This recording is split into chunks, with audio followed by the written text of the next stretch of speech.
और आगे बढ़ते हुए जो बड़ी खबर है वो उत्तर प्रदेश के बागपत से है, जहां पर कोहरे का कहर कैसे दिखाई दिया वो आप जान लीजिए। ईस्टर्न पेरिफेरल एक्सप्रेसवे पर आपस में 18 गाड़ियां टकराईं।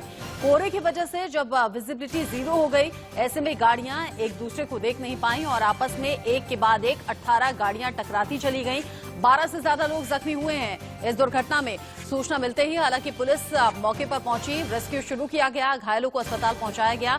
लेकिन ये जो टक्कर लगी हुई तस्वीरें आप देख रहे हैं, एक के बाद एक गाड़ियां आपस में भिड़ती चली गईं। ऐसे में गाड़ी का अंदाजा हो नहीं पाया। आज हम लगातार सुबह से तस्वीरें आपको दिखा रहे हैं। सिर्फ दिल्ली एनसीआर नहीं बल्कि देश के अलग अलग राज्यों में अलग अलग हिस्सों से तस्वीरें सामने आ रही हैं कि कोहरा किस तरीके से सुबह से लेकर दोपहर तक छाया रहा, विजिबिलिटी जीरो रही, जिसकी वजह से ये हादसे हुए हैं। ईस्टर्न पेरिफेरल एक्सप्रेसवे पर यह हादसा जहां पर 18 गाड़ियां आपस में टकरा गईं। और ये दूसरी तस्वीर आप देखिएगा, दूसरी तस्वीरें जहां पर कोहरे की वजह से ही 4 जिंदगी चली गई, मौत हो गई। यूपी के बहराइच की तस्वीरें एक तरफ और दूसरी तरफ यूपी के उन्नाव से तस्वीरें जहां पर ट्रक और बस की टक्कर हुई। 6 लोग इसमें जख्मी हो गए। सभी जख्मी जो स्थिति में थे उन्हें अस्पताल पहुंचाया गया, इलाज सभी का चल रहा है। लेकिन बहराइच में दुखद हादसा जिसने 4 लोगों की जान ले ली। हालांकि तस्वीरें देखकर अंदाजा लगाया जा सकता है कि कितनी जोरदार ये टक्कर रही होगी। इसीलिए हम बार बार कह रहे हैं कि अगर बहुत ज्यादा जरूरी ना हो तो कोहरे में अपने घर से मत निकलिए, और अगर निकल रहे हैं तो बहुत ज्यादा सावधानी बरतने की आपको जरूरत है। ये आपकी खुद की सुरक्षा के लिए है।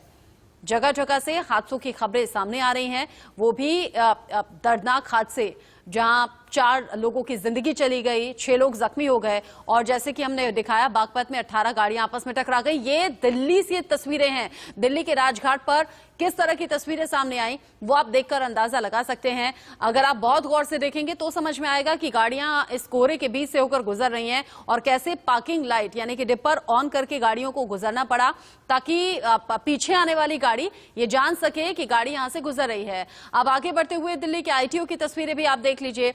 अमूमन इसी तरह की तस्वीरें सामने आ रही हैं अलग अलग जगह से, जहां पर कोहरे ने सरदर्दी लोगों की बढ़ा दी, जो सुबह सुबह अपने काम के लिए, अपने ऑफिस के लिए, अपने व्यापार के लिए, अपनी दुकान के लिए, जरूरी जगह जाने के लिए अब घरों से निकले थे। वहां इस कोहरे से 2-4 होना पड़ा, मुश्किलों का सामना करना पड़ा। और दिन के मुकाबले वक्त ज्यादा भी लगा क्योंकि रफ्तार पर मानो ब्रेक भी लग गया और विजिबिलिटी ना होने की वजह से रफ्तार बहुत धीमी रही।